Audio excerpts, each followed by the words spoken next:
जय गुरु जी। ओम नमः शिवाय। शिव जी सदा सहाय। ओम नमः शिवाय। गुरु जी सदा सहाय. So in this today's chapter 5, we are going to listen to the story of Bindug's salvation. Bindug was a Brahmin who was married to Cancula. After Cancula received liberation, she is now requesting Ma Parvati to help her husband's soul also get liberated. So we are going to listen to that today. Chapter 5, Shiv Puran Mahatma, Bindug's salvation. Shaunakji said, O Sooth, you are blessed with the mind engrossed in Shiva. The story that you have narrated to us is wonderful and conducive to increase our devotion. What did the woman Cancula do after obtaining her salvation? O intelligent one, please tell me in detail the story of her husband too. Suchi said, once Cancula approached goddess Uma Parvati. She bowed and offered prayers to her with palms joined in flutter of delight. Cancula said, O mother of Skand, daughter of mountains, you are always served by men. O beloved Shiva, the bestower of all pleasures, having the form of Supreme Brahman, you are worthy of being served by Vishnu, Brahma, and others. You are both endowed with and devoid of attributes. You are subtle primordial Prakriti with existence, knowledge, and bliss for the forms. You have those three gunas. You are the refuge of the three types of divine beings.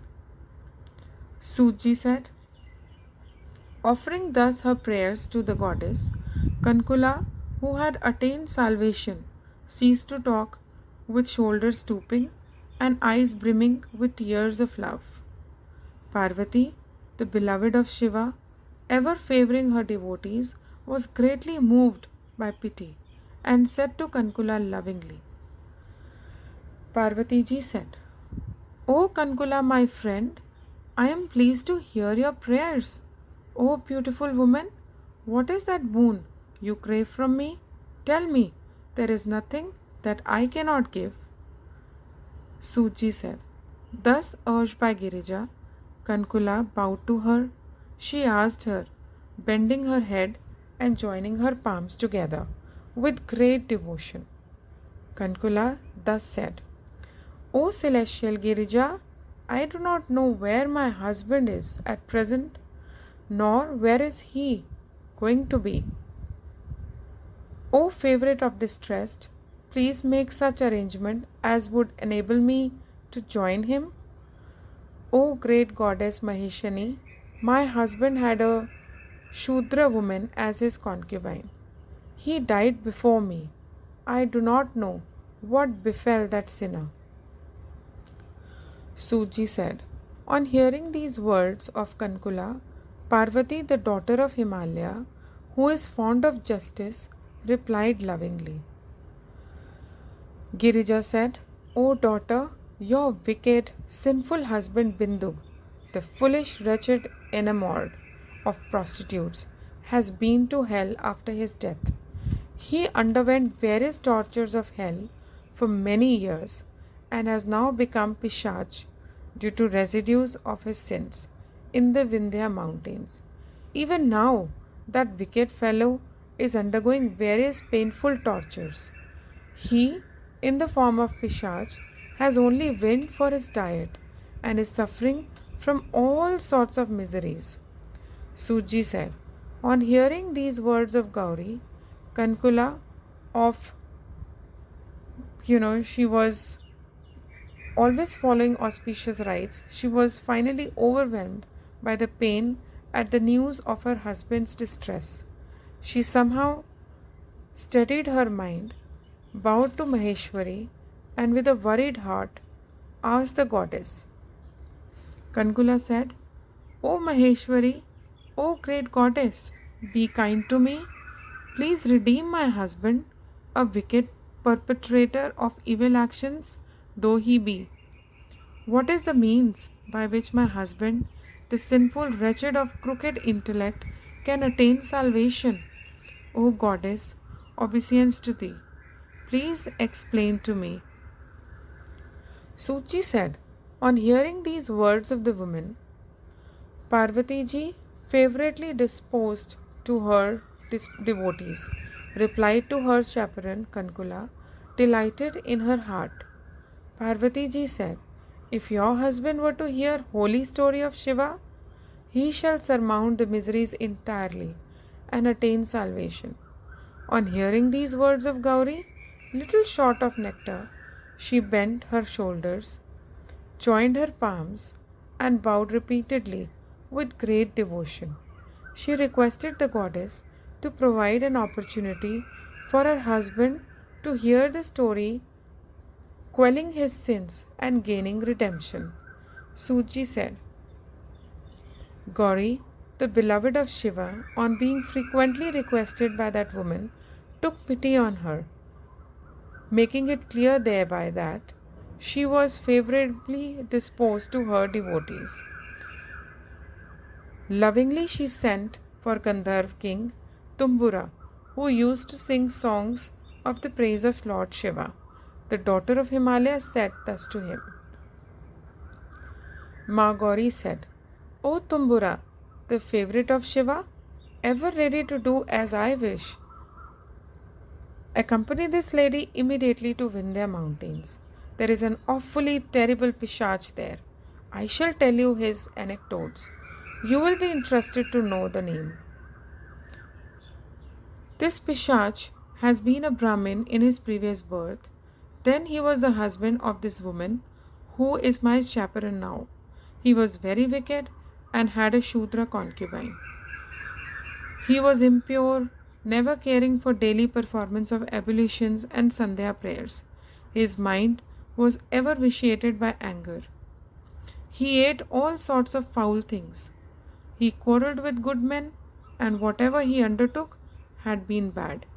He was violent in his ways, bearing weapons and oppressing poor people cruelly.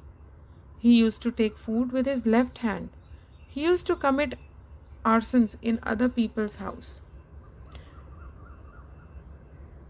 Every day he took delight in the company of prostitutes, forsaking his own wife.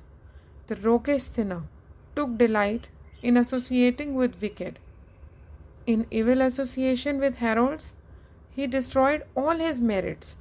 Besides coveting more and more wealth, he made his own wife a fearless sharer of her paramour's beds.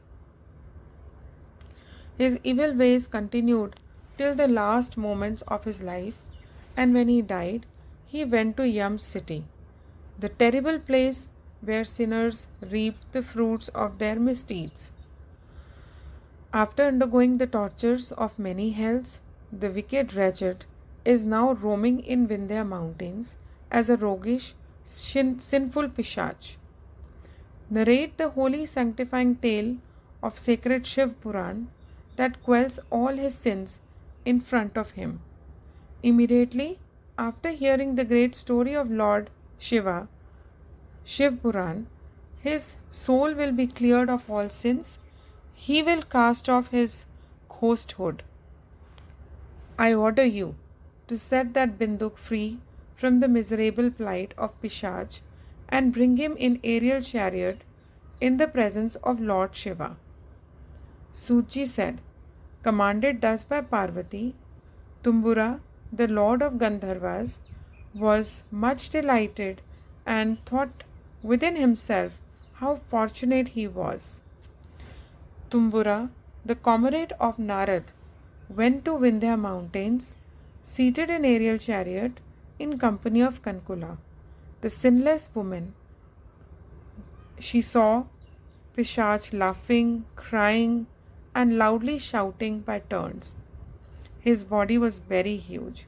His jaws were immensely large, and his form was crooked.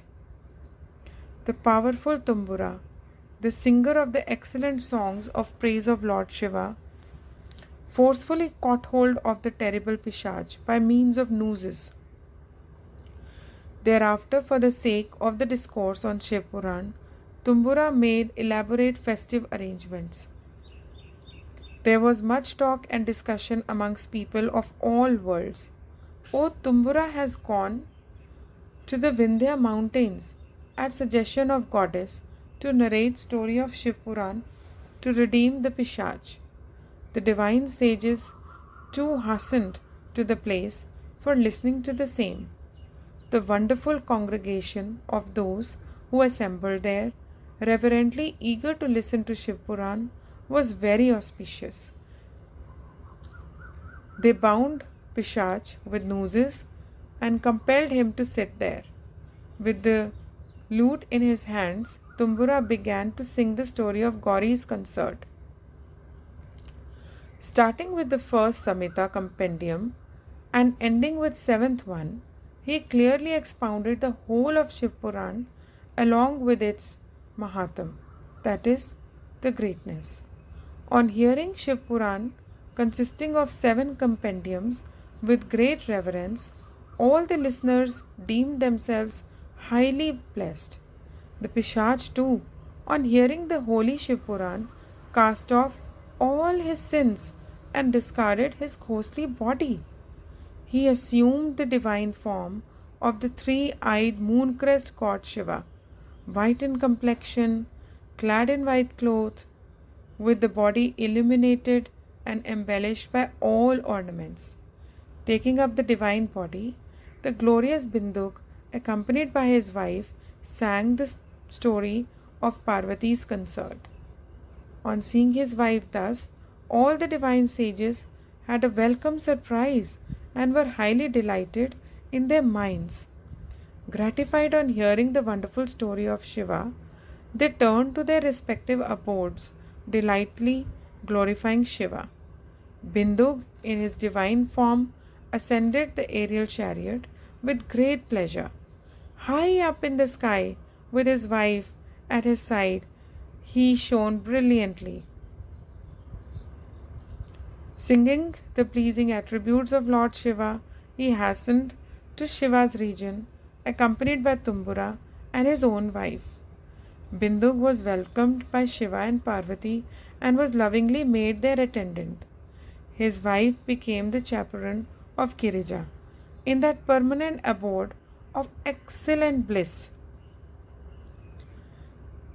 Lustre be acquired, an unsaleable residence, and unobstructed pleasure. They both acquired supreme great position in the lotus feet of Lord Shiva and Ma Parvati.